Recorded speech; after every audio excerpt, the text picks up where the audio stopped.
ભગતસિંહ અટાણે થયા હોત ને તો અટાણે દેશની જનતા સોનમ વાંગચુક નામનો એક વૈજ્ઞાનિક છે એને દેશદ્રોહી સાબિત કરી દીધો છે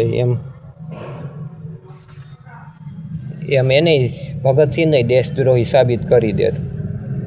અને દેશદ્રોહી સાબિત કરવા છતાંય જીવતો રહેત ને તો એનું એન્કાઉન્ટર કહીએ એનું મર્ડર કરવી નાખે નામ દે કે કોંગ્રેસવાળાનું બીજેપીની સરકાર વિપક્ષવાળાનું નામ દઈ દેત ને ભગતસિંહનો જે જમાનામાં થયા એ જમાનામાં એ અંગ્રેજો હારે તો લડતા હતા પણ એને જે પોલીસ પકડતી ભારતવાળા હતા